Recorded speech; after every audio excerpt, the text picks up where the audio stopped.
Okay, I am talking through this one here because most of it's in fast forward. This is just a quickie, so I thought I would throw it up there.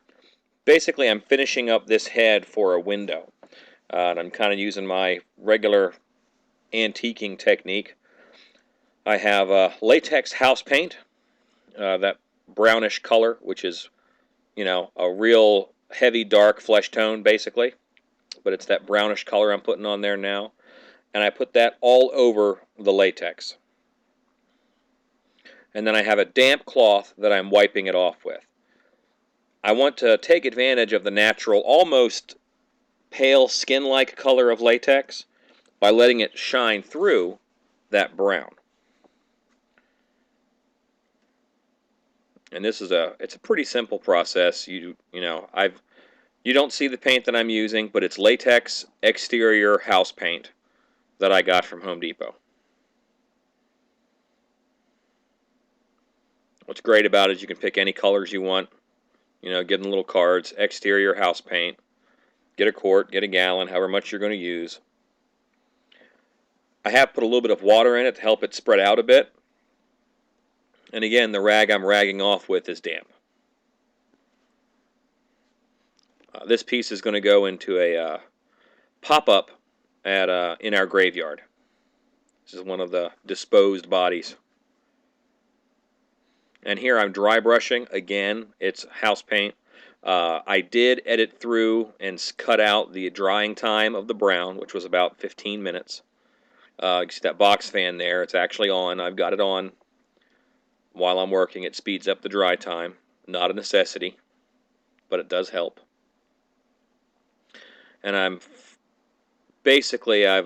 dry brushing it now with a flesh tone so that brown shines through. And now I think I'm just using acrylics here for the eyes, because this is not going to be a flexible piece. It's not like an actor's going to wear it, so the acrylic should hold up just fine. And I always white out my eyeballs first, then I let them dry. Now that they're dry, I go in with a Sharpie. Normally I'll use a fine point, but in this case I just used a big one because I know how he's going to be finished, and where he's at is fairly dark. And I drew in the eyes. If you want to make sure they look a little more even, then always have them going up to the center or off to a corner, because that will help greatly. The green that I put on there is a clear school glue with green food coloring. The white behind it really helps it pop.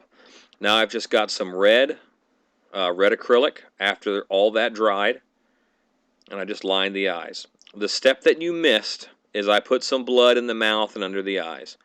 The blood is my blood recipe, which is again, the clear school glue. And I put a clear plastic garbage bag, pretty thin plastic garbage bag over it, and I'm heat gunning it to reveal most of this head. I'm also heat gunning it to get it to press and stick to the head form. Pretty quick and simple process.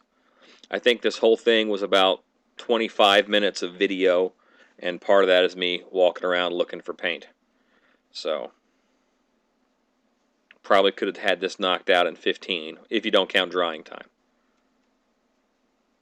Now that I've got the bag basically where I want it, I want to up the ante of the look and get some blood on the outside of that bag. To me, blood on plastic bags always has like a Dexter quality to it, and it's kind of nasty. Guy in the background there fiddling with the gun is Wes. He's one of the techs here at Screams. He techs the castle. Great guy. And this here is the finished piece. And he has quite a cool look to him. I've always liked the blood on plastic, like I said. You can see a handprint. That's why I had the glove on then. And this is dry. It's already been outside for a while. It's dry.